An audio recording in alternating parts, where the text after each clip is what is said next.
Good morning, fellow Bitcoiners. I have Pam with me, who is an El Salvadoran and a Bitcoin only YouTube strategist and a Salvadoran digital nomad, bringing a feminine perspective to Bitcoin. We're going to talk about that here today.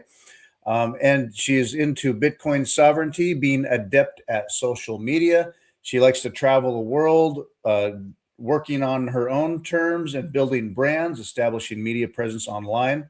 In fact, she does creative Bitcoin branding and creative work for people that I know personally in Bitcoin. She makes herself available for consultation. We'll talk about how you might reach out to her for work. Pam is a member of Sisters of Satoshi, a group of women Bitcoiners. They have meetups in El Salvador promoting education, community, financial freedom. She has a prolific feed on X, shares pictures and stories of her travels, life in El Salvador, and steadily positive Bitcoin insights. Right now, she is traveling all over Europe, currently in Switzerland. So I look forward to hearing about all of everything. Welcome to the show, Pam. Thank you for having me. I appreciate it. I remember we met in El Salvador maybe like Hmm. 2 months or yeah, 2 months ago, and it Yeah, was in really January. yeah. So Hmm. I think El Salvador is one of the greatest place for Bitcoiners to go because you can meet absolutely everyone there. Everyone's Hmm. going to El Salvador once in their life, like you Yeah. already do. Yeah, totally. I'd never been there before and wasn't quite sure what to expect. And there's things to get used to, just sort of that things are still being built and people are working and it's rural in areas. And then you get to the beach and we're at that golf tournament thing. And I had seen you online before and you have worked for a friend of mine and um, I knew the name, but I didn't know you were that Pam. And so when that connected for me, I'd been seeing you around, you're doing all this stuff. And then I made the connection as we were talking, and I thought, oh, you're that Pam. Anyway, it was kind of funny, but um, so let me start. I mean, I want to talk about all your travels, of course, but getting to the point of a lot of what you've been working with. Sisters of Satoshi. You had a meetup in February, kind of right before you took off traveling. Yeah. Tell me about organizing that, having the meetup. It looked like a decent turnout. Well, to be honest, Sister of Satoshi is one of it.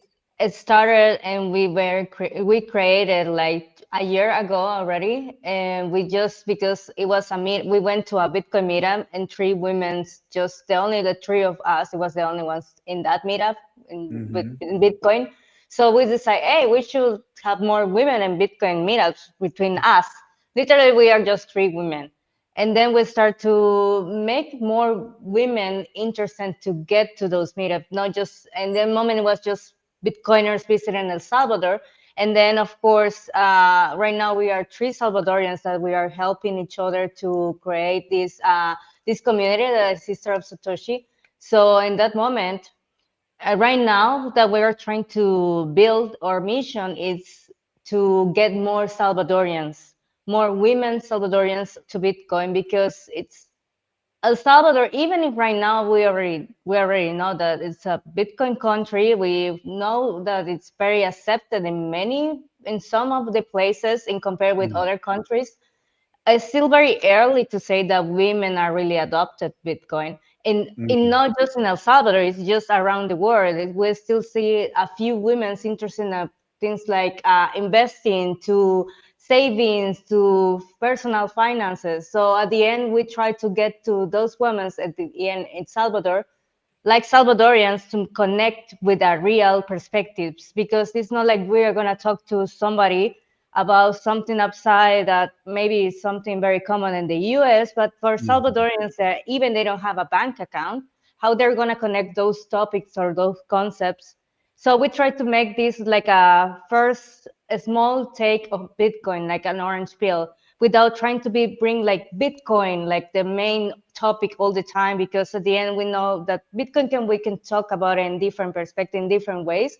We are, Uh-huh. for example, even maybe you get to Bitcoin for a different reason than I get to Bitcoin. So yes, we can try to share different perspectives and share different topics, not just saying Bitcoin. For example, for Salvadorians, it's still like very scary. If you say, Uh-huh. Bitcoin meetups, maybe there are just going to be people that you know about already about Bitcoin. And the idea is to bring more curiosity to women that don't understand those concepts. So, for example, our last meetup, as you say, was in January, and it was focused on wellness. Start to Mm, connect to the New Year's Eve with the New Year's resolution, sorry, with something that women can understand. One of the things that when you start to do New Year resolution is like, oh yeah, personal finances. I want to save more money. How you do it? yeah. So try to have these kind of circle conversations within different women.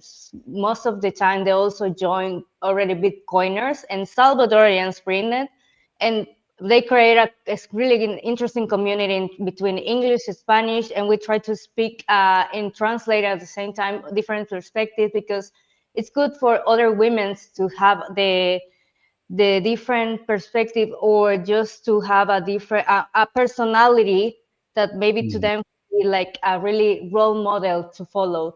Because for example, yeah. a guy gonna tell me that his role model is another guy. So women need to another women to understand some other topics. Yeah, and to not be alone about it, to have the relationship experience about it, to have that natural human support that everyone needs, and like a New Year's resolution to, okay, Mhm. you have a goal, you've maybe made a decision, but then like, yeah, you could just read a book all by yourself, but if you have a book club like everything else, oh, I'm not going to forget to read my book, or oh, I'm a little pushed, or I'm a little pulled, or I'm a little helped, and you do it together and you support each other. I wanted to bring up Yeah. the stage. You can go find Sisters of Satoshi on X. You can just simply search for Sisters Satoshi, Sisters of Satoshi, El Salvador, women Bitcoin in El Salvador. Um, do you know when you might be having a next event being planned for? Yes, we have a coming event in 2 or 1 week, if no 2 weeks in advance. No, I'm not gonna be in El Salvador, but that's the cool thing about Salvadorians right now. We're trying to work, not just it's a project. It started with 3 women's, and 3 women's right now trying to lead them. Uh So huh. it's good that we have different personnel. In this case, for example, when we are doing different sessions, I'm not the only one trying to speak, because the idea is that everyone brings something to the table that maybe is something at the end we can learn from each other, right? So Yeah. even if I'm not going to be there in this case, we are trying to also make some others meetups focus just in Spanish and also on online, that is going to create some community in Latin America, because well, already with different language barrier, Salvadorians, not many Salvadorians speak English, for example. It needs the same case for many of the Latin American countries. So we are going to try to do some webinars and online things that we can, it doesn't matter where you are, but the idea is to create it in Spanish content that also other women understand, and also connect with Latin America, because, for example, I can go to different other Latin American countries and can understand the different perspectives, circumstances, because it's not so far away from Salvador. The cultural similarities are, well, at the end, it's very similar. So it's easy to get to women with easy examples of real life. For example, El Salvador, we are talking about somebody that you can accept money online. And in El Salvador, we have remittances that is from right now from the U.S. the majority, and Hmm. we Trump already get to. I think it's now a new tax for the remittances, so you pay a really high fee just to get to that money in El Salvador. If more people understand that what we're doing with you can do with Bitcoin as a money. You don't need to be you don't need a bank account. You only need internet and a phone, and you can just receive money instantly to yourself. Yeah, absolutely. And even though it's not pervasive everywhere in El Salvador, Hmm. I mean, even you think, okay, it's Bitcoin country. It like what I thought maybe when I first traveled down there, and you don't know, and and you're like, okay, just like it is in any natural society, things are not consistent everywhere. And Mhm. so even people there are still learning on their own levels. I'm Yeah. just bringing up the screen here a picture you have here of a group of them at the Bitcoin hardware store, you know. Yeah. So Yeah. as you join the group, as you're learning about it yourself, do you ever find it culturally, and I don't know if this is pervasive or otherwise, but it can be common sometimes that maybe women who are getting into Bitcoin or finances at all, it could be that they defer to maybe the head of the household for their finances, or maybe it's the man. And Mhm. are women often less prone to understand or study money or have control of the finances? And does Bitcoin open that possibility up for them? Yeah, for example, what it's happening in the level of we are talking about finance literacy is like you don't understand the concepts. Most of people don't understand how money work, and even if you try to mention, even as a guy or women, it's like women are more is they have a we are really programming to don't get to risk, for example. So Uh-huh. it's not like guys that they grow up in 20s and they say, oh yeah, I should invest, I should put money here, I have to go to stocks, I have to do whatever to get rich. Women don't Uh-huh. think in that way. They're more scared to risk. So if we're talking about households, yes, there are women are also there should be concern about finances at the same level that everyone needs to know that, okay, because if we're talking about just economy, your grocery store, your whatever you're buying in grocery store is getting higher and increasing drastically every single month or every single year, and you are aware of those things. So yeah, at the end it's like there are some things that women can understand, but at the end it's also how you bring it to the table, because sometimes they can be so confused, they can get so confused with things that at the end, yes, 20 years of their life they never understand about money, or they believe, ah no, it's just a guy work. That's another thing. They believe that it's Mm. just for a male, the guy that have to be the one on charge of those activities. And at the end, it's like, for example, to Bitcoin, I met so many women that told me, oh yeah, I got to Bitcoin because my boyfriend, my partner, my husband, he's the one who taking care of their Bitcoin. Yeah. Yeah. It's like, okay, you're aware that that's not your Bitcoin because Uh-huh. not your keys, not your coins. It's like, yes, if you're not a multi-signet, so it's not your Bitcoin. So they can need to understand that also they have to save their own Bitcoin. It's not like just gonna taking care of the only one that you have to be on charge is the guy. They also need to understand it's for the future generation that what you want to do or for your community. Women are really good to connect those topics in an emotional way. Yeah. I can imagine where, yeah, I mean, there's going to be some layers to. Yeah. It's not just Bitcoin education or just financial education. When it comes to Bitcoin, and for anybody, sometimes it's managing what level of responsibility you take with it, where those boundaries are with others. And so when you're having conversation, and it could be your own spouse, where you're talking about money. Uh, Money itself gets couples in arguments. They fight about money, and so for a woman, it could be there's and in every household's different, but that you whether one or both people are working and contributing to the household, and who kind of keeps track of the money. Sometimes it's one person, sometimes it's collaborative, and other times it might be that one person or the other is Mhm. learning about Bitcoin. But so how do you manage that in your household? Uh, who actually has the keys? What if a relationship Mhm. goes sour? All the Yeah. things, maybe for women, it can be a very empowering thing where um, uh, they get to what they however they budget in their family Yeah. for the family and for themselves. They carve out a little bit for themselves that they keep secure, and then if something does go bad, or they're a victim in a situation, they still are okay with their Bitcoin. Perhaps they could up and Mhm. leave, perhaps taking self-custody, whatnot, Yeah. have their keys, or however they access it, and still be independent if they have to be. Yeah. So it's Yeah, for empowering. example, yeah, no, that's 100% true. For example, I always try to encourage to women to save in Bitcoin because for at least in Latin America is something that many people are struggle about money. And that's not Uh, just for women. It's just something very yeah, general in Latin America. And I always told them, you should save in Bitcoin. And they start to complain and say, it's because I don't have enough money, because I'm a struggle with this and this. It's yeah, like, okay, I understand your perspective, but then how many things are consuming that are unnecessary? That's another thing that I try to change the perspective of women, that they're really living right now in a time that the consuming it or the consuming right now is most of women. If you go to mhm, a shopping mall right now, you can count how many stores are just for male. There are really many. There are a few, but everything else is yeah, just for women. I yeah. mean, for example, women are watching a lot of TikToks already. It's like, get ready with me. This is my Uh, skin routine for the morning, and they have 20 products.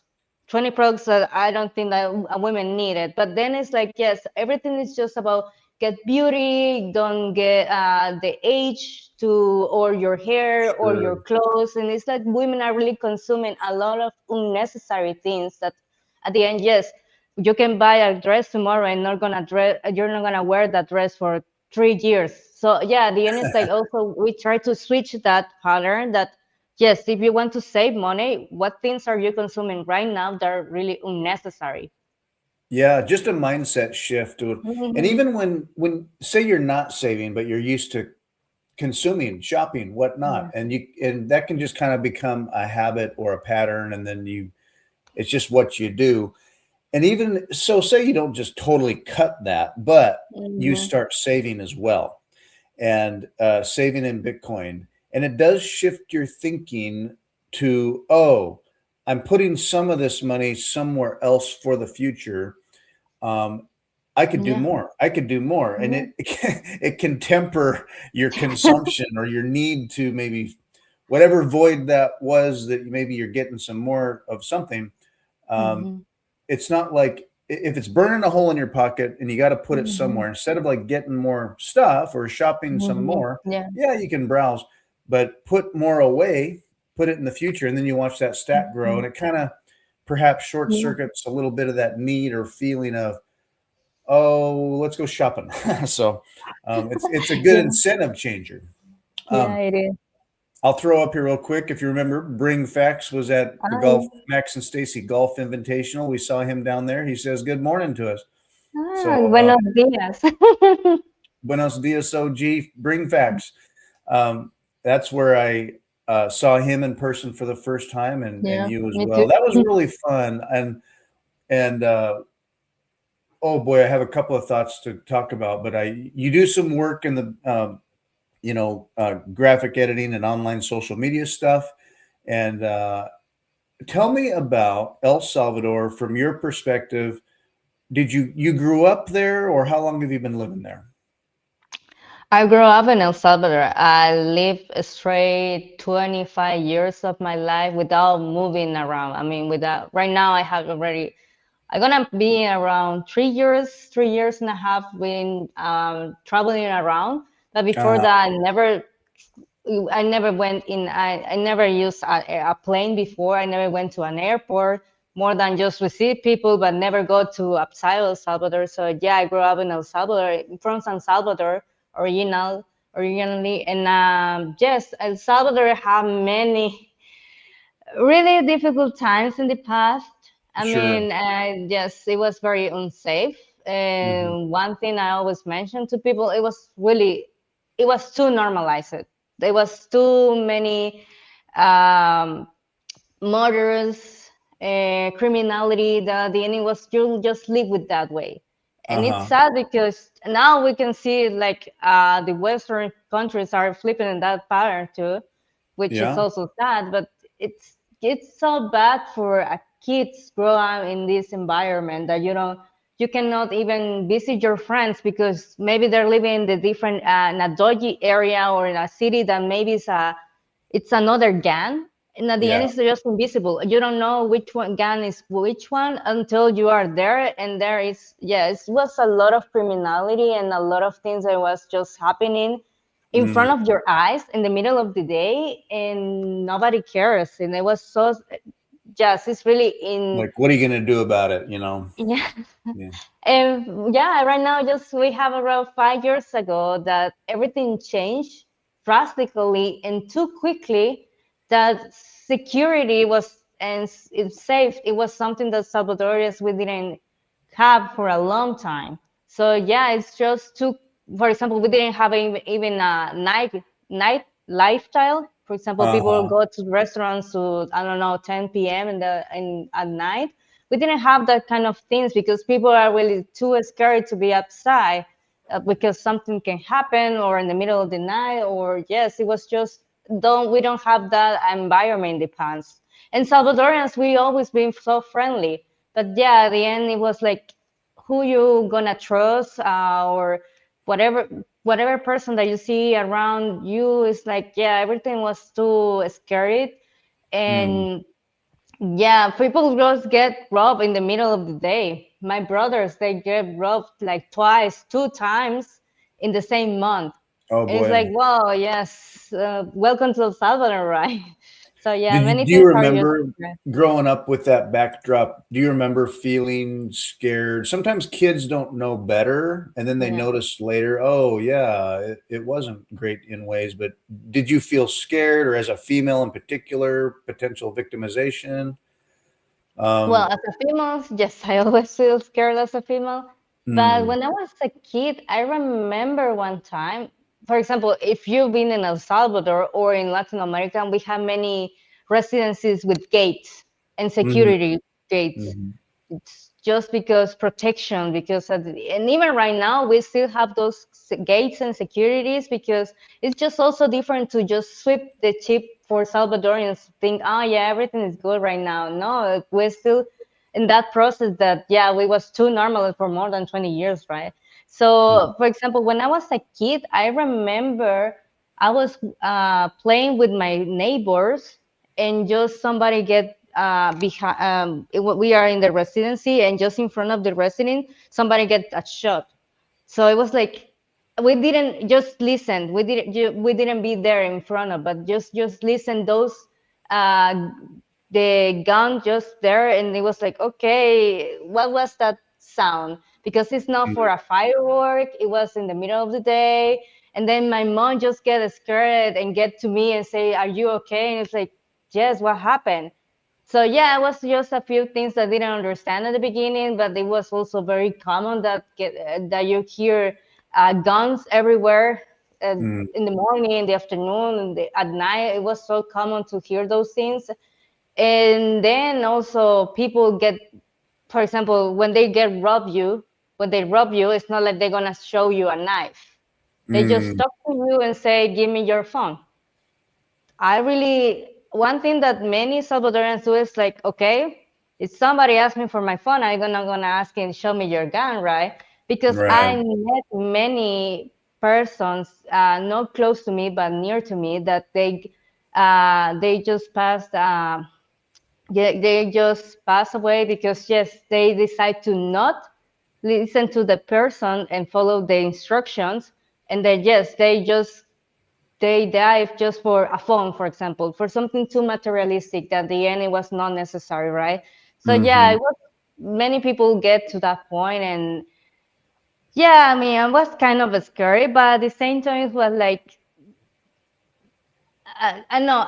Right now, for example, if I think about how I grew up, I think it's also good in if I want to see it like in a positive way, that I don't get too naive, to just Right. don't be aware of my surroundings, be see people around me, or identify weird situation that will say, okay, this is not cool, doesn't look good.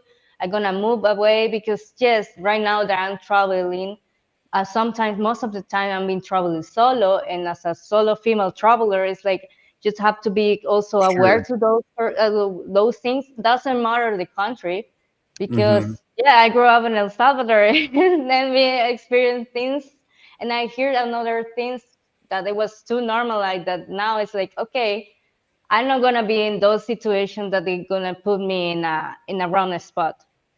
Yeah, you're like you said, you're not naive to it. You can be more aware. You have that background skill and having thought things through that you're going to be safe and alert and ready.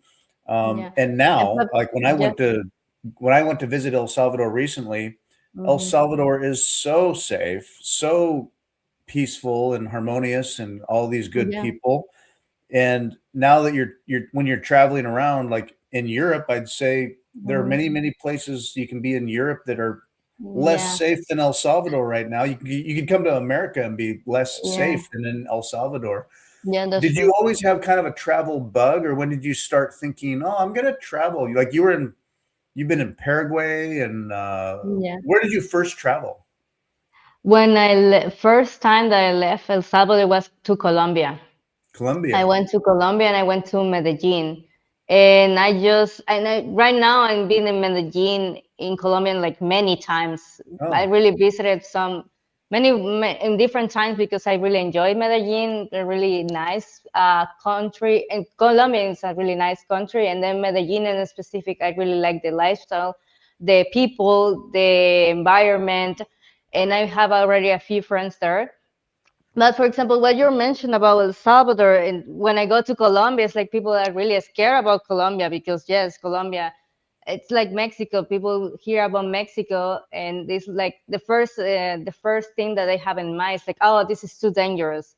Which mm, of course I'm agree. I mean, at the end, it's like not the best place to make me be a little bit naive or me just I don't know looking like a tourist, for example. But for example, El Salvador, I've been lucky enough to be living in San Salvador because I knew that, for example, outside San Salvador, in the countryside, the things I was worse.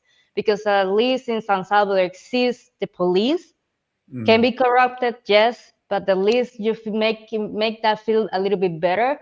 But outside of San Salvador, in the little small tiny towns, there are no police that even try to get there because they're just controlling by gangs directly with mhm, gangs. So it was like at least it was not a middle point there.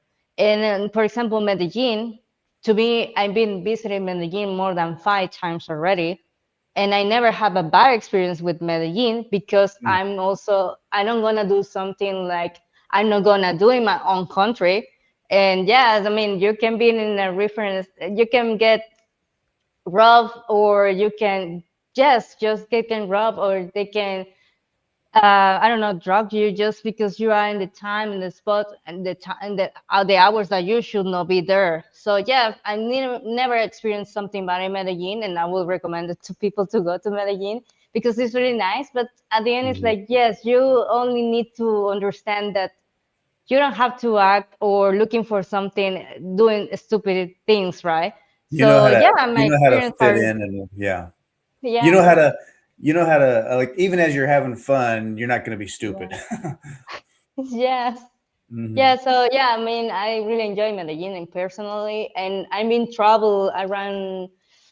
Right now, I have 19 countries, if I remember well, 20 or Wow. 19 countries, and most of my time I'm been traveling South America because first I was first trying to save money, and El Salvador is a dollar-less country.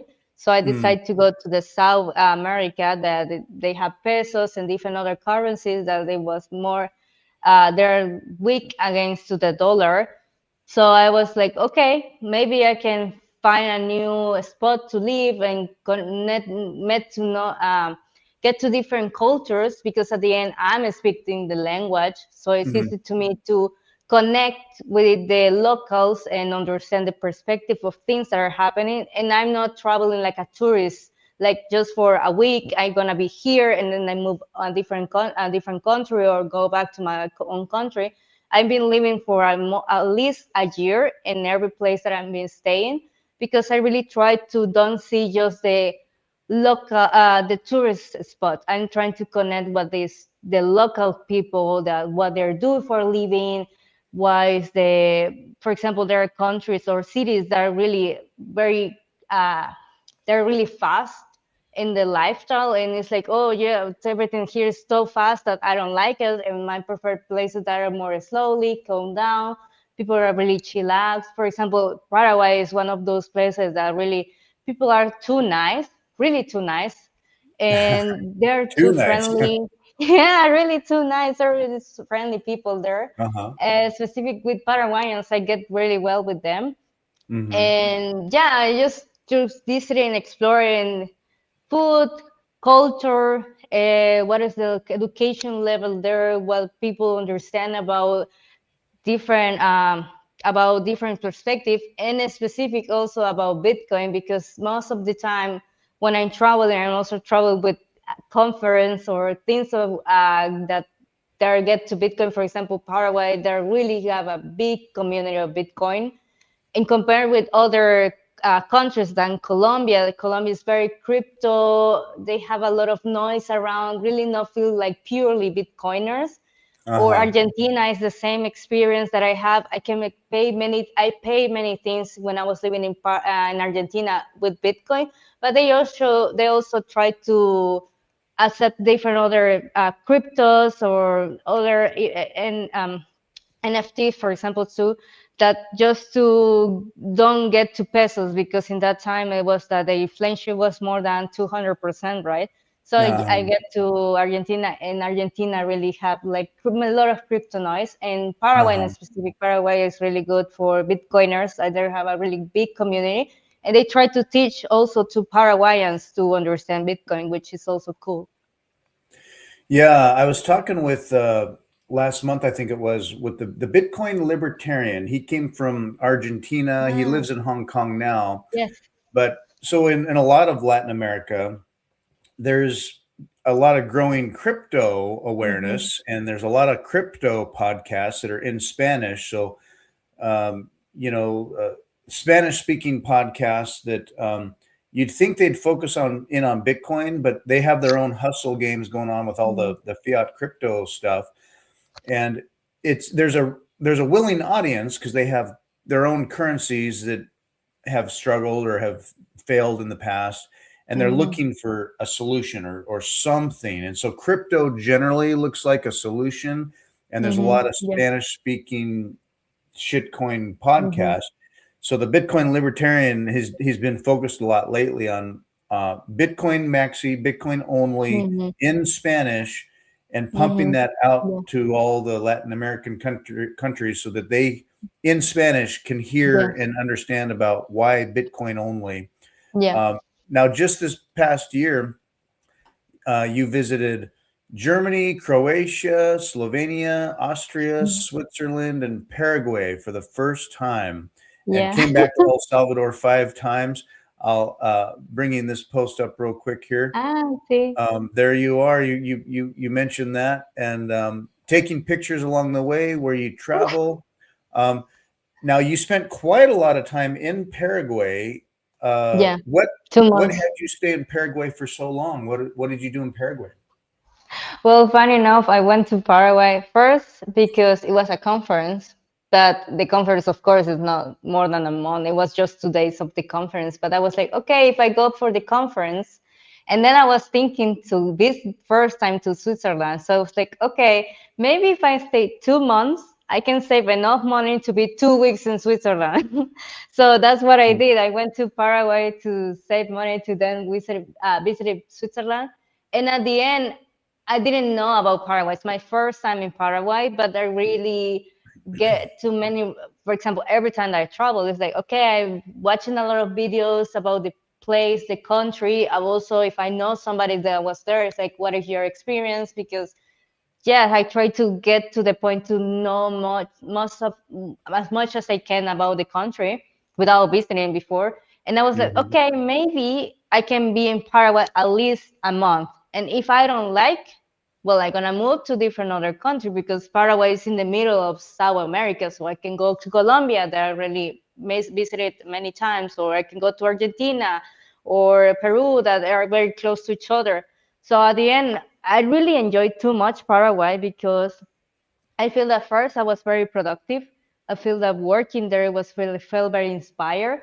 because there Mhm. was a lot of expats and digital nomads living in Paraguay that made me feel like, okay, this is a really nice environment to be around, because they are really welcome to expats and digital nomads to visit the country, to get to the community. So that's how I stayed for more than, well, almost 2 months, maybe 2 months and a half, because I really enjoyed the stay there, and I would love to go again because it was really nice culture.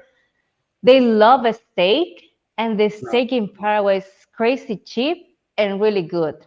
And I love a steak. I really love to eat a lot of steak. So it was like a perfect place to meet people around a barbecue party and just talk about Bitcoin or just talk about whatever other topics. But yes, I just get to many. For example, I was in Paraguay and I also did a few Bitcoin women in Bitcoin events to get to more women in Bitcoin in Paraguay.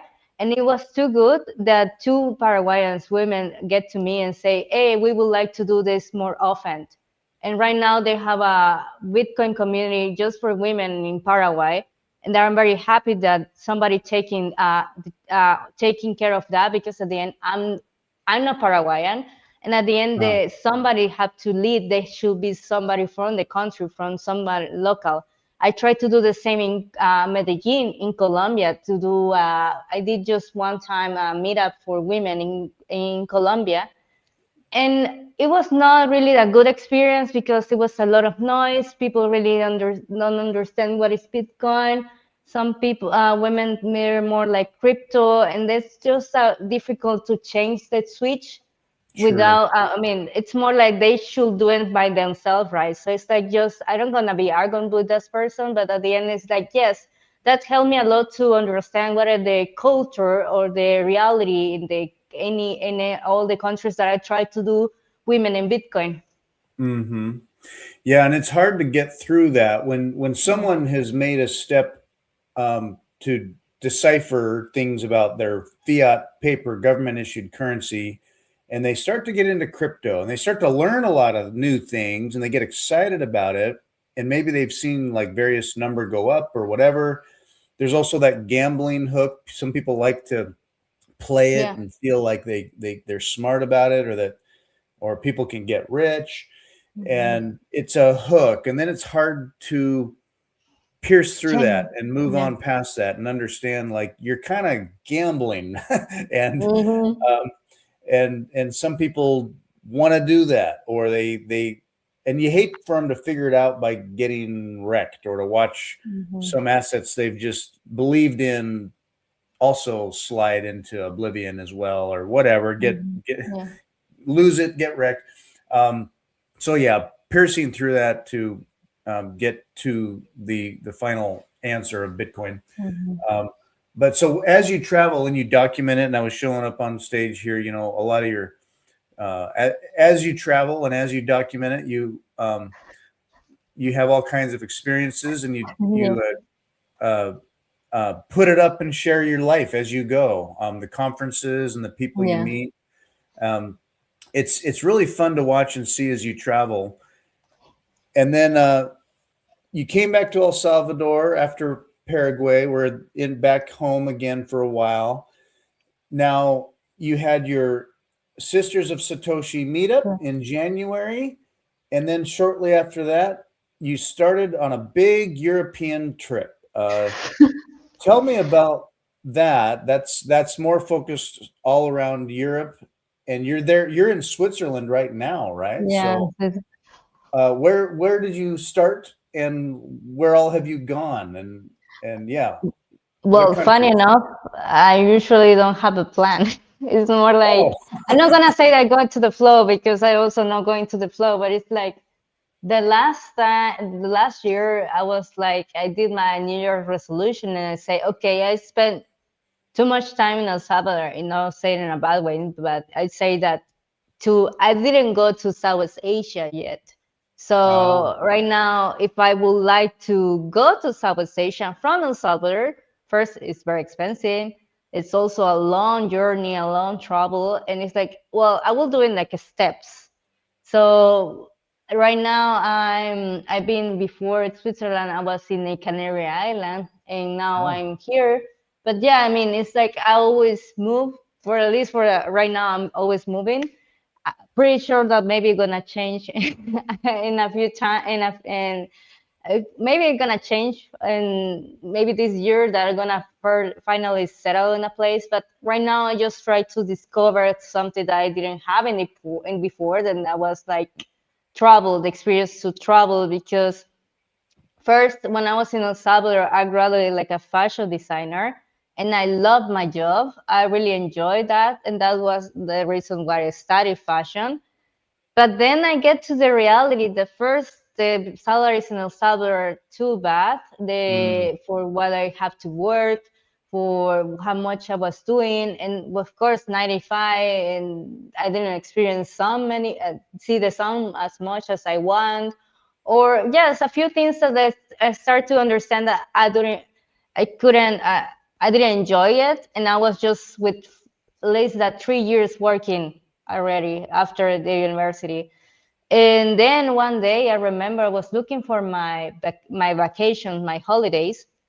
And when I asked for my holidays in my last work in El Salvador, my last VIA job, they mm, told me, "Oh, well, we cannot give you the days that you want because we mm, need you more time because the company needs you and this is very important. You cannot leave us in this time." So it was like, mm, okay. Then I started to understand that yes, I didn't have the freedom of the sovereignty of my own money, but also I didn't have the sovereignty to do whatever I want with my own time.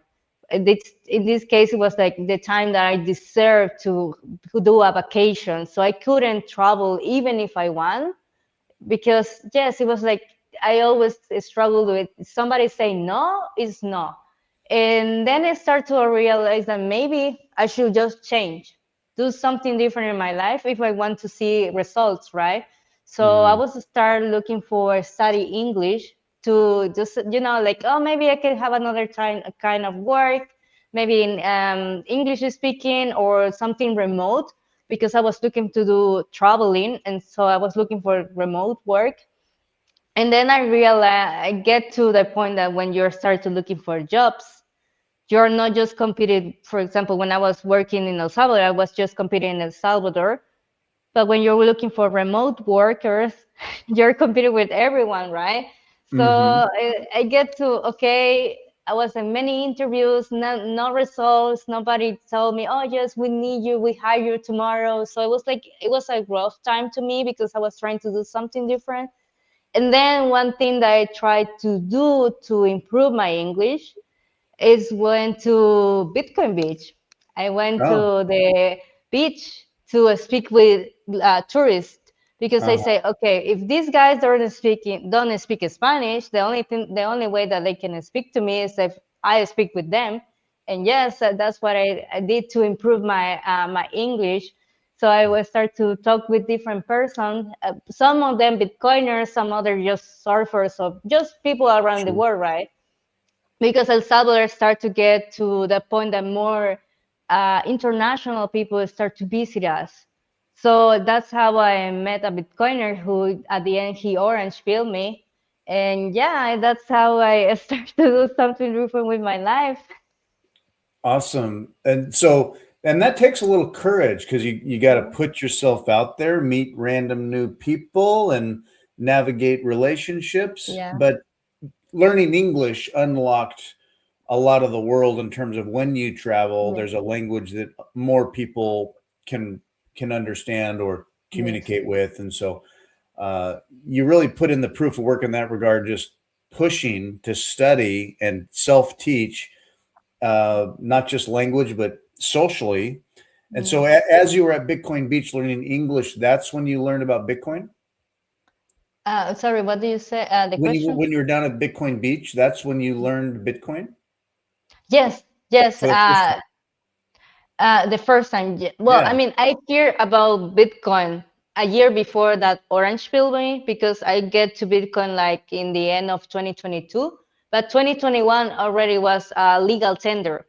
So Uh-huh. I knew about Bitcoin, but at the end it was like too too ignorant to try to put a little bit effort to understand it. Even if it was a legal term, and many Salvadorans we didn't understand about Bitcoin. We get the $30 in Chivo wallet, that was the government Bitcoin wallet. And Uh-huh. what happened in that time is that many Salvadorians just withdraw the money because yes, I know that it's necessities. There, at the end, it's just free money, right? You can do whatever you want with your $30, but not many people save the Bitcoin or keep the Mm. Bitcoin. And in that moment, I saved the $30 that they give me, but it was not like really interested to me. After I went to and understand more people was talking about yes, Bitcoin country, Bitcoin here. It's like, oh, what is Bitcoin, right? I would like to Mhm. know about Bitcoin. So the first time that somebody talked to me about Bitcoin was like this digital money revolution, and to me it was too interesting just to connect the idea that Bitcoin it was something that not controlled for anyone. That make me feel like okay, this is something too good to be true. Like 20 million coins and nobody control it, and it's the money of the future, right?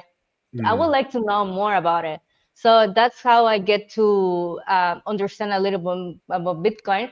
And also, one of my first jobs in the Bitcoin space, it was to do in video editing. And I Uh-huh. started to do video editing without any experience about videos because I want to earn Bitcoin because I didn't know how to buy Bitcoin. So I said, okay, if I offer a service, you can pay me on Bitcoin and I will receive it, right? It's like Mhm. it's easy, very simple. It was until now. I'm still doing that way. Also, well, right now I'm not working with fiat, but yeah, most of the time people pay me in Bitcoin for what I do for them. That is YouTube strategies or thumbnails or in the past video editing. So yes, everything is just to improve that way. To I always trying to learn something new in that moment just to get to a different job position that was video Uh-huh. editing. Once I start video editing and work with YouTubers about video editing, I was like, okay, this is another necessity. Thumbnails and titles, YouTube. What if your videos are not performing well? So and then start to get to the other YouTube rabbit hole that I really Uh-huh. also enjoy. And yeah, after a few already 3 years working with Bitcoin companies, with Bitcoin YouTube channels and from Bitcoin companies and creators. So yeah, right now it's really a big journey, and it's a niche inside of another niche, and Yeah. it's so cool. It's exciting what you're doing, and being flexible and willing to pivot and change and pursue what is new and Yeah. exciting and making something of it. I'll throw the screen here. So when it comes to women influencers in Bitcoin, um, Mhm. uh, there's so many brilliant women in Bitcoin, and I Yeah. think obviously I think of Lynn Alden and Caitlin Long. There's Natalie Yeah. Brunell. I recently talked with Paula Iverson with the BTC Edge, and there's Yeah. many others. Are there any Yeah. that stand out to you that either initially struck you or even mentored you, or did someone in particular stand out initially as like, oh, here's a strong woman in Bitcoin? Who was the first one, or who do you kind of gravitate to the most? Who do you like? From Not to pick about one. women. Sorry. Yeah, you don't have to pick one, but who in the Bitcoin space, who are some strong women that you really gravitate to that you like? Well, I really enjoy about Lynn Alden, but sometimes the way that she talks, it's sometimes too deep to me. I don't get Uh, to many of her ideas, but for yeah. example, I met many different Bitcoiners, female Bitcoiners. For example, I know another one from El Salvador. It's Reina Chicas. That's Oh really yeah, yeah. inspired because she works for my first Bitcoin. She's one of the few Salvadorians that work in the Bitcoin space that also made me feel very proud of because she's another Salvadorian to me. And it's really one of my close friends from El Salvador. So right now, yeah, I really having different female Bitcoiners who I really happy to connect. Well, a few, but yeah, at the end, it's like we're still very early with women in Bitcoin. We are still a little bit less women, but at the end, it's just a path, right? It's gonna be drastically get to the point that there are gonna be everyone want to go to Bitcoin, as Mhm. Natalie Brunette said. But yeah, I think that it's difficult to pick one. But my Yeah. favorite really is Lee Alden if we're talking about female. I love Lynn Alden. She's so smart, and I'll Yeah, listen to her a lot. And then there are times she's so immersed in the economics and the yeah. finance stuff, and she can describe all these Mm, nuanced things about how that world works. And I can't keep up with it all the time. Really, I don't know all the things. And she can go and go and go and describe all these things. And it's like, wow, mm, this is beyond me. But it's amazing to see her talk about it like everywhere and yeah. anywhere. Any random question about anything, she not only understands it all, but can Mhm. reframe it in terms of how it all, roads lead through Yeah. Bitcoin. Um, and it's amazing to hear. Now, finance and tech generally can be fairly male dominated. Like it's usually a lot of guys in the space, and so that energy can stereotypically be, male or a different energy. I'll just say it can be Mhm. strong, it can be dominating, or it can be, Yeah, like I'll masculine. relate to it. I won't think much of it, just kind of as a Mhm. guy and other guys. But it's different, perhaps, Yeah. than the energy, the feminine energy, like Mhm. that you speak about. Um, Tell me about what feminine energy brings to Bitcoin, or what you bring to it in terms of feminine energy to Bitcoin. I guess we might presume things about it, but what does it mean to you as far as being a woman in Bitcoin and bringing feminine energy to Bitcoin? Well, first, feminine energy is what most women just don't have right now because we are living in a world that they require to women to have masculine energy. And sometimes it's too much masculine energy that at the end the idea of feminine energy is to rest, to be more about your emotions, to connect with them, and don't be surrounded to the actions to be too masculine. For example, work. Everyone works right now, so it's yes, that's masculine energy. But what you do right now to bring more femininity to your body, to your soul, because at the end we are really around many masculinity that many women just normalize it too much. And when we're talking about, for example, feminine energy through to Bitcoin, is like what other women need to know is they don't have to be too technical to understand Bitcoin. You can Sure. understand Bitcoin in a really in the feminine way. That, for example, Bitcoin is very big. Bitcoin is about patience. Patience is something very feminine energy. So you don't have to be try to get to the point to understand everything like a man does, because at the end we think in a different way, we care in the different things that men does. So at the end you don't have to be competing with another guy. You should just get to your point to be embrace what you really can bring to the table. For example, if we are talking about in a relationship, yes, women should have more feminine energy than the guy, for example. So because Mm, at the end you have to get to your roles. That I don't try to say that you should be like submissive, because that's the wrong concept. But you should right. be in the point that yeah, femininity is like get to and really embrace for the things that women people really enjoy about women. For example, their careness, the happiness, the what they can the peace that they bring to the society, to the culture, for the families. Because in the end, women can lead to a really increased adoption if more women get to Bitcoin, in the way that they can get to communities, because women speak really good to convince people. For example, the best sellers are women because they're really good to connect with the emotion with people to make them buy something.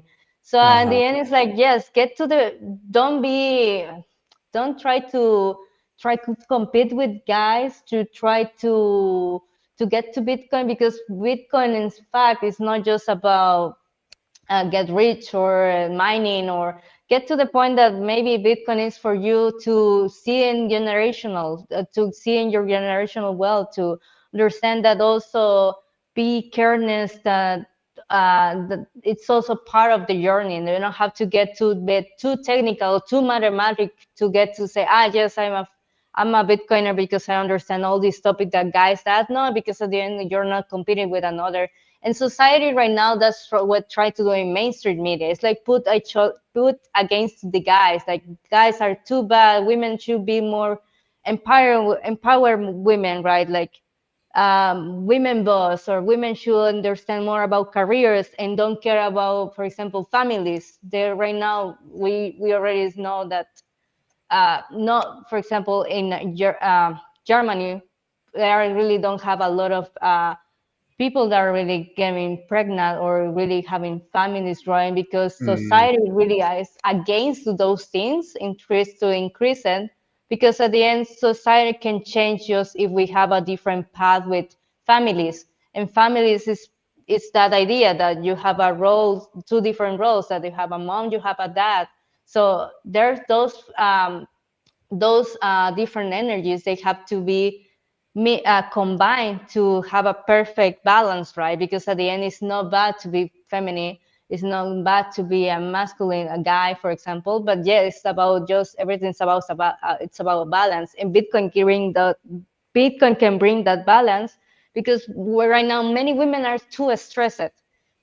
People really get to, oh yeah, this girl is so crazy. And it's like, yes, because she's around to too many masculine energy, that she have to be thinking like a guy every day. So yeah. yeah, it's like, if the women likes roses, give them roses. Don't judge those things. At the end, make them feel more feminine. Yeah, and I mean, Bitcoin is it's certainly it's tech, it's Yes. money, it's finance, economically intertwined, and so, but it's so much more than that too. Hmm. As it works as a tool and a medium for society generally, it's simply life. So as it intertwines in life, um, women are going to approach it. Many people are going to understand it at a different level, in a different way, with different incentives and priorities. Hmm. And yet, in a fiat world with bad money and pressures, financial pressures on families or people, and generally, women can feel pressure where you want to have your own career, you want to be successful, and Yeah. have in work, and then for women it can be hard where if you do want to have family, start family. It's Yeah. another, it can be a balancing act of being able to do that. And that, you can't get, like you experienced too, like trying to get time off from a job. Hmm. Yeah, you want to work, you want to have financial support. But then you're also going to need want time, say, for family, starting a family or otherwise. Sometimes women fit because yeah, like you said, they fit themselves into kind of a male oriented world. But the Yeah. more and more women that, integrate into the workplace, or simply have control over finances, that itself can be a good incentive change systemically, generally, about human priorities, in terms of it's not, Yeah. life can't just be about work and money and giving up all your time.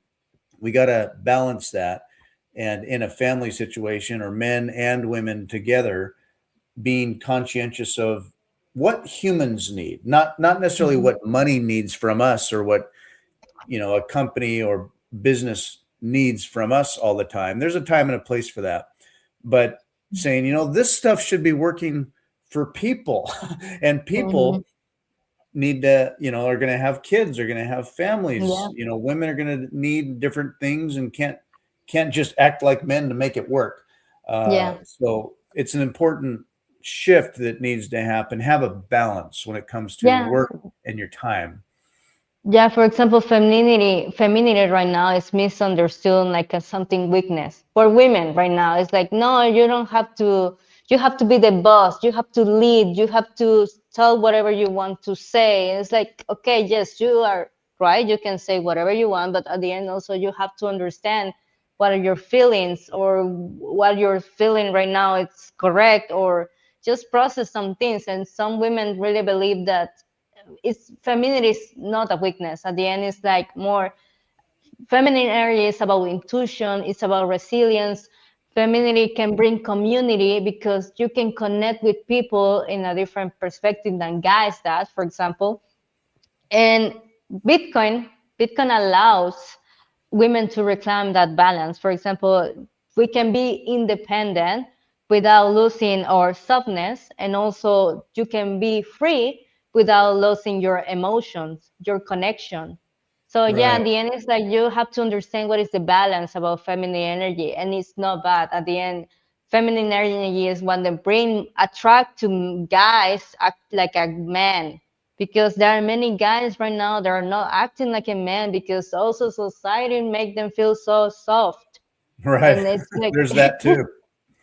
so yeah, it's just to get to the balance. If you are very feminine feminine women, you're gonna find a masculine guy, and this is not bad. It's not that get to the point that I have to be submissive. It's just to get to the point that you are more understanding, you are more caring, you are those really soft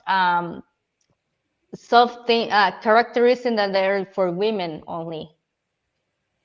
Yeah, and you don't want to any space, whether it's Bitcoin or business or elsewhere, to be so, yeah, like male dominated or just that's all it is. That as a female, the barrier to entry is hard, or that when you're there, you're treated differently, or that it's too aggressive or Hmm. pushy. I mean, it's got to there's got to be a balance, like you said. Yeah.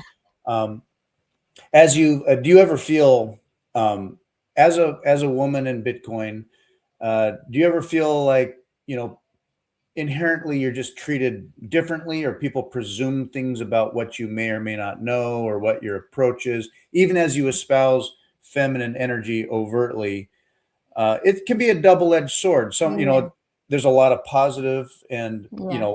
naturally, like in a male space, bringing Hmm. that female energy can be exciting and attractive and refreshing and different and fun.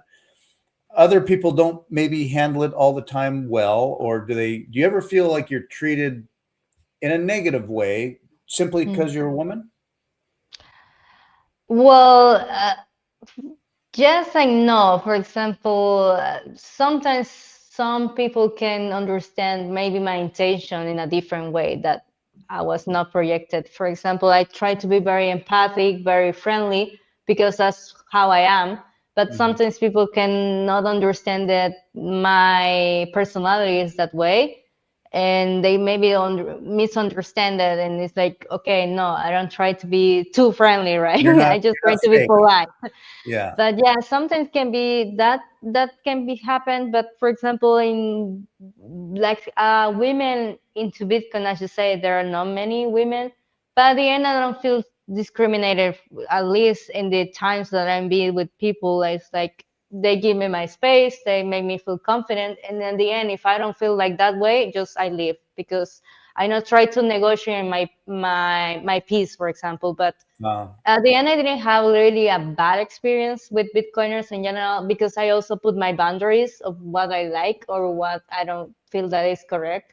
For uh-huh. example, sometimes I really get DMs that people say, "Oh, I would like to meet you in El Salvador." It's like, yes, I would like to meet you, but what are your intention with it, Right. right? Because I really like to meet Bitcoiners because I really think this is a really great community, and you can learn, and you don't know what connection can give you another job, for example, because I'm the I'm a freelancer.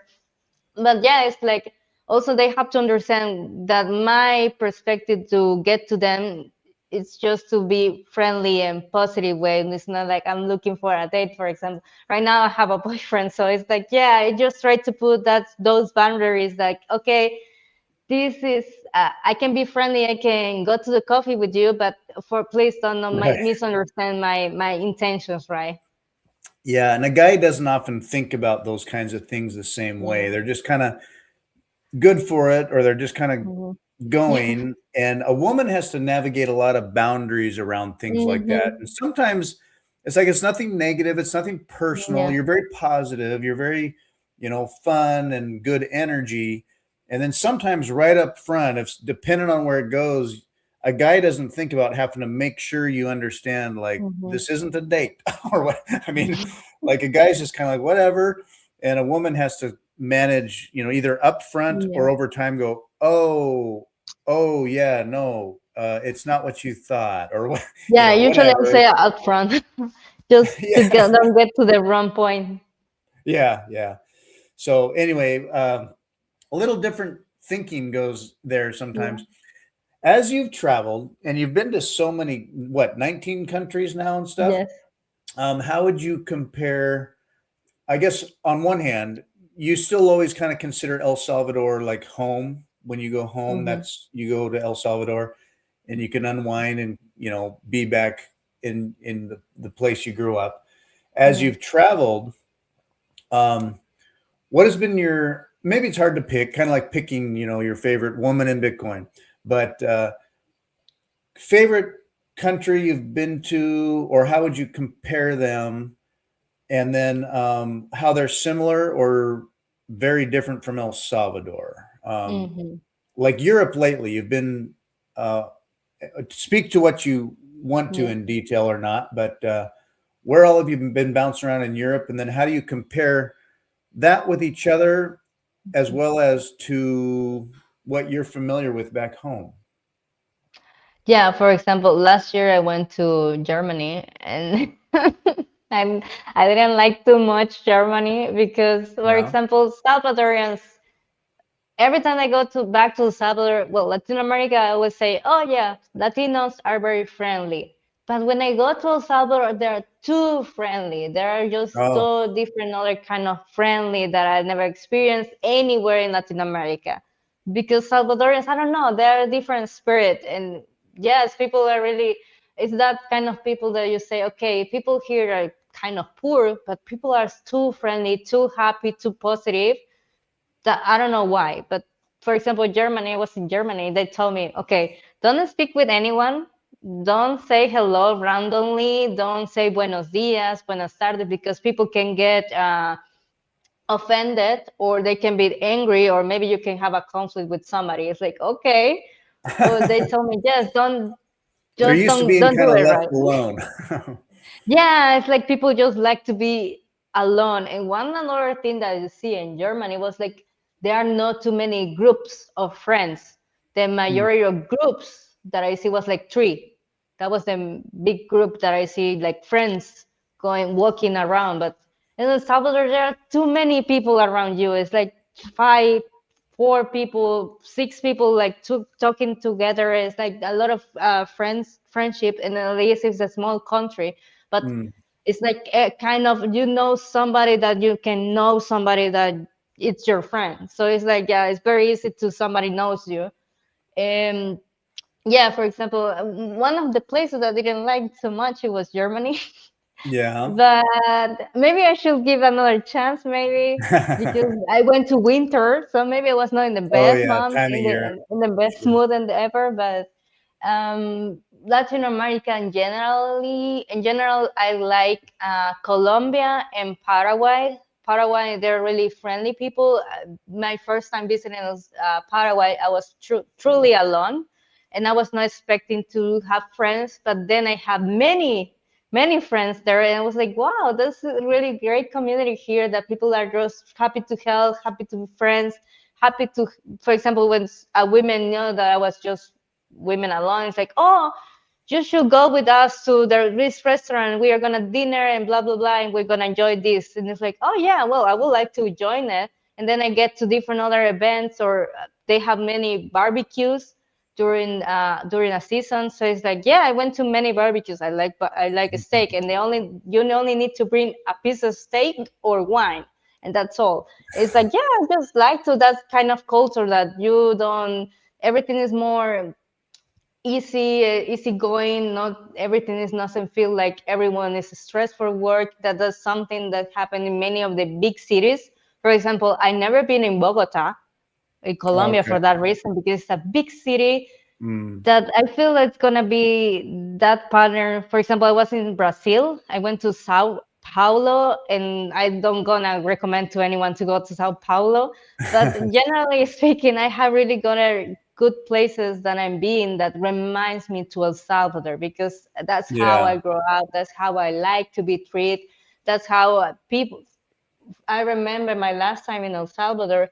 I was at the beach, and we just give a ride to someone randomly because it was no Ubers available. He have a problem with that Uber. It's like, oh yes, we didn't see that person before, but just we tried to help him because I was with my brother. My brother's also Bitcoiner, so I was with my brother, and we like, okay, just we can give you a ride to your place and then go back. So yeah, it's like just people are really to help. Yeah. Salvadorans maybe don't speak English, but if you want to help, you want to, they help you to something, they're gonna try their best to help you. For example, people are here in Switzerland are really polite. They're not aggressive. They're not unfriendly. They're polite. But it's a Mm. big difference from polite to be friendly, to help you, like Salvadorians. For example, Salvadorians, if you need a direction and you don't know where it is, they're gonna get to you with that place just to get to the place that you want to go.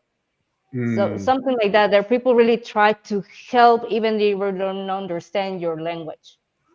Yeah, so a lot of Latin America has a similar energy and vibe for what you're Mhm. familiar with. You Yeah. go to Europe, it's just inherently often very different. And Mhm. you've been to the States, United Oh States? no, no, Not to the States no. yet. So you've traveled all around and not been to the United States yet, but I don't have a visa. That's why I didn't went to the States. But at the yeah, end, it's like I know also like looking for. It's like okay, maybe it's okay if I don't go to a state. Like it's yeah, okay. yeah, yeah. No, I get it. Yeah, getting into these states could be hard at times. As an Mhm. American, you take for granted certain like Mhm. abilities to travel. I mean, when I was in Mhm. El Salvador, I'd ask a dumb question, just kind of like, "Oh, have you ever been to the States?" They're just kind of like, "Oh, no, like I can't go. It's not that Yes. easy. I mean, Yeah. it costs a bit Yeah. of money, or you got to get a visa." And it's like, Yeah. "Oh, yeah, I guess I'll travel around," but it's Mhm. some people can't just get to the States, Yeah. So, um, Yeah, many people in El Salvador never travel, never get to a plane. And right yeah, now I feel very privileged and very lucky. And every time I be in a new place, it's like I know what is this is can be difficult for others from my kind. So it's like of course I don't take it for granted.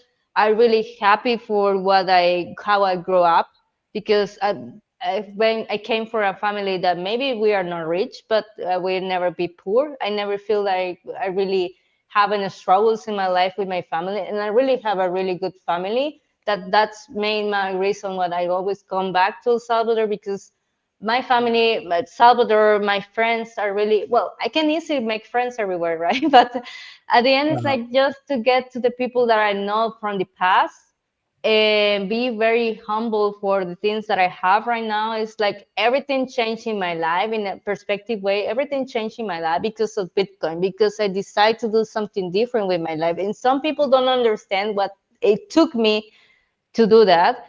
Some mm, people can say it's lucky. No, well, maybe kind of luck, but at the end, it's yeah, also effort. You just to decide to switch what you think it was correct or what you believe is believes in that time. What I was fashion designer, doing something different with my life. I was still living with my parents, and it's like I just changed to the now that I live alone, to be traveling alone, to meet new people or do my things without asking to my parents' permission or asking for their approve, whatever. Even right now, it's like, yes, there are many things that are really grateful for what I grew up because just make me also understand that what I have now is it's a wonderful time, but also don't get it for granted. yeah. They say, like, luck is where Yeah, preparation and that hard work meets with opportunity. So you yeah, You know, you work hard, you prepare, you learn, and you get yourself ready. Mm, And it's not that, oh, you just do that and it magically just happens. But when opportunities come around, you're there yeah. for it, you're ready for it, you know stuff, you can speak the language, all the things. Mhm. And yeah, so then it intersects. And then once you're there, people can say, oh, well, that's lucky. And it's like, Yeah. yeah, real lucky. I worked hard for this. But um, you ever get homesick as you're traveling now? Do you ever feel like, oh, I could be ready to go home again? Well, to be honest, kind of yes, but not like too much. For example, Yeah. because when I've been in El Salvador, lucky enough, I'm never been disconnected to El Salvador. No, it's not like, well, people like go to different country and they have to live there from a different other culture adapted and now see the El Salvador or their own country again. At least I don't have that. So it's a few times at the year I go to El Salvador. I was already January, so right now I'm kind of okay. My family already get used to, and I also get used to have this kind of decent relationship Mm, between us. And the end, we have technology, we have ways to communicate it that doesn't make you feel like you're completely disconnected. But yeah. of course, the be in touch with the people that you like, it's something that's why I travel many times to back to El Salvador because yes, I really enjoy being with my family, and it's maybe one of the reasons I always go there back before. Yeah. You know, parents will miss their kids when they go away, Yeah, but you're you know, always gonna be a kid. it's always going to be, you know, they always worry about you, of Yeah, course, but you can video chat with them. yeah. You can be in Switzerland and it's not like, well, I'll see you whenever I'm back home, like I'm just gone. No. Yeah, technology these days. Chat, No, for video. example, yeah, for example, my mom, she always asks me, already you have plans where you gonna be next? It's like, not yet, but I will let you know. It's like, okay, just let me know. Now it's Still like they exploring. just get used to that, to my now way to live. And the beginning was too difficult to them to also to accept because my Salvadorians are very traditional. So live Mm, El Salvador was like, it was difficult because I didn't tell them exactly like I'm gonna leave El Salvador for a few time. No, I didn't tell them the truth at the beginning because it's gonna be rough to them to understand I was uh, living in El Salvador for longer time. In my first time I left El Salvador, I left for 9 months.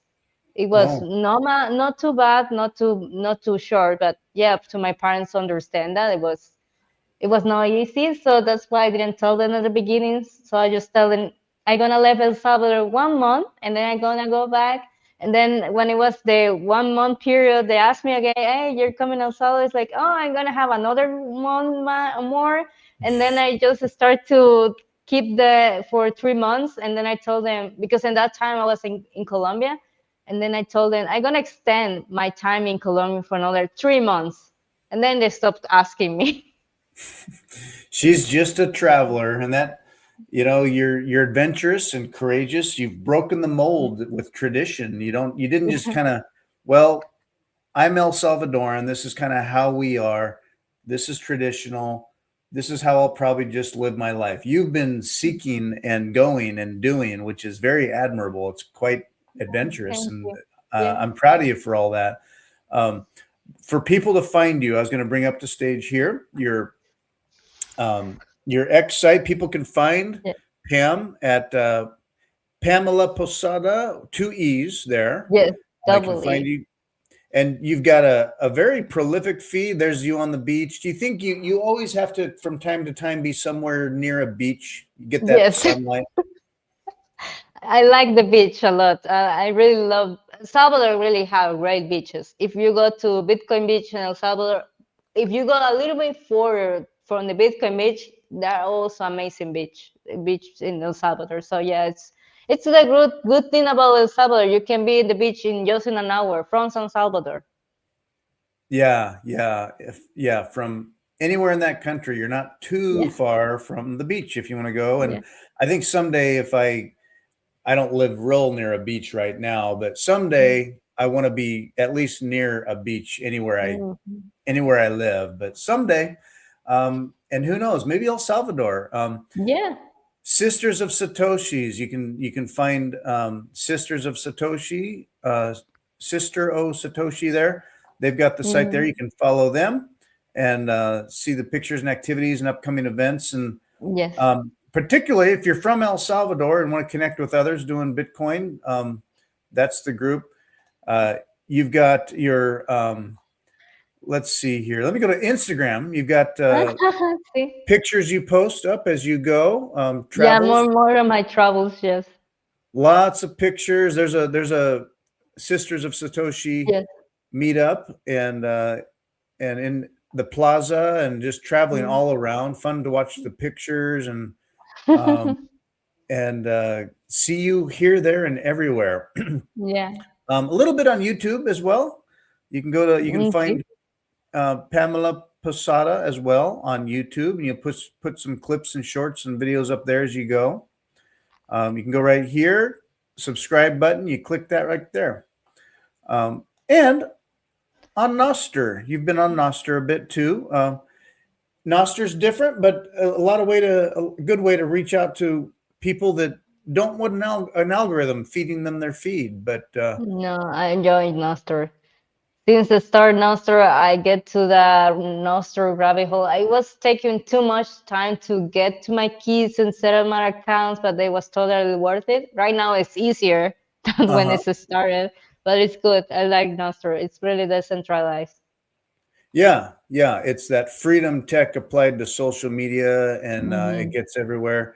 So your feed as well is on here. You can find Pamela P.O. at Mm. Nostr address. I started typing in Pamela, and I think it found you, but yeah, you can be found there. Can be. Yeah, On well, your just. Yeah. Now on your link tree here, I see Mhm. you. You mentioned working together one-on-one sessions. Do you make yourself available for consultation, gig work, other stuff?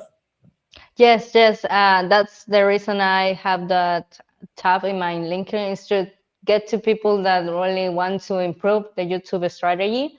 And I'm more happy to work with Bitcoiners, but at the end, it's not like mandatory. For example, I've been working with different other content creators outside of Bitcoin too, because Hmm. sometimes the Bitcoin price drops so bad, so I have to get to a fiat job.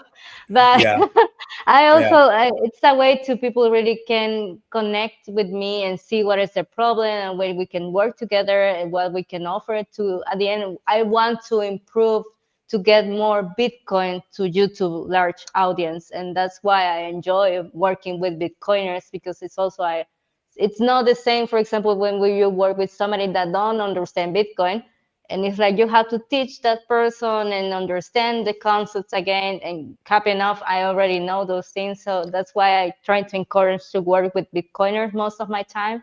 So yeah, yeah, you can feel free to ask or just send me a DM, ask me for a few questions. I don't have a problem with that neither. Most of the time the problems are thumbnails, so yeah, I'm just happy also to help with that. yeah. You can probably criticize my own thumbnails that I throw together quickly. Mine are pretty simple because I just don't have the time or the money Yeah. invested in it to, like, I fit this in around a daytime job that I have. And so then Mm-hmm. I'll need a thumbnail, and I make it pretty quick and simple, but I try to also at least keep it consistent. So Yeah.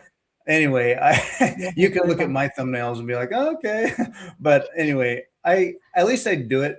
But if you're one, No, that's if true. you so if you have a business, a podcast, you want to grow your social media presence, or Mm-hmm. you're just kind of making content and need help with that, you do graphic design work and video Mm-hmm. editing and know things about tricks and tips to do to Yeah. grow a presence, I've been doing a grow your lot of stuff already, yes. That's yeah, great. I mean, I'm happy to learn new things every day. You learn something new, right? But for yeah. example, my YouTube channel, I'm gonna start to do my own YouTube videos because Oh, okay. I would like to have another different kind of type of videos from Bitcoin, not really most of the things that we're talking about right now, because I think that I want to get to more women in Bitcoin, and sometimes you have to get to the main platform, right? Like YouTube, for Uh-huh. example. And yeah, I would like to help to other creators at the end. I'm happy to learn and be around Bitcoiners and work with Bitcoiners because I think that it's a way that you feel like honorable at the end to do a job that you like. And I enjoy Bitcoin and I love YouTube. And you can do it kind of from wherever you are. You can travel Yeah, and do that work. You got your computer with you and pick up the gig work. So yeah. if you're out there doing, if you have a business or a podcast or stuff going on out there and you want some help with someone who knows how to do it, I know people in my own personal life business that utilize Pam for work. Diverse skill set, a skill stack, knows a lot of things, knows what looks good and what pops and how to promote. So reach out to Pam and you can get some help with that. Pam, it's been really great to have you. I've enjoyed the conversation. Fun to hear about all the travels and adventures. And is there anything that you want to talk about that I didn't bring up or didn't think about? To be honest, I think that we really have a good conversation. It was really a pleasure to me to be here with you. And I think one thing that I really enjoy to be in El Salvador is that kind of connection that you can Yeah. only do underground, like El Salvador, that is the place that most of Bitcoiners go, and where Hmm. you can get to many other connections that you never know from the future what is gonna bring into you. But yes, I just enjoy to connect with people and specifically with Bitcoiners in El Salvador because it's like get to El Salvador if you're interested to visit it. Don't make a decision to go to live there without know what is El Salvador is. But Yeah. yes, I think El Salvador have really a big opportunity, not just for Bitcoiners, also for Salvadorians to get a new kind of perspective of their life. So that's try to encourage to more Salvadorians join to the Bitcoin community and Bitcoiners get to more Salvadorians to work with them to get to Bitcoin, whatever they need. So yeah, it's a really interesting multicultural community that we are creating right now and not gonna stop in the next 5, 10 years. Yeah. And absolutely. And as much as you travel, I was just lucky to have been able to see you when I was in El Salvador for the first time, and that you were there. Just Yeah, I managed to catch you in El Salvador, and yeah, if you haven't been, go. When I told people I was going to El Salvador, people were kind of like, "Really? What's yeah, there? Is that safe?" And all these things. yeah, You got to go. It's totally transformed. It's a beautiful yeah. country. I love the people, and it was great seeing you there as well. It was so fun. So. Mm. Well, with that, I will land this plane. We had a great chat. I appreciate the time. And for everyone else, we will see you next time. Thanks for joining us, everybody. Bye bye.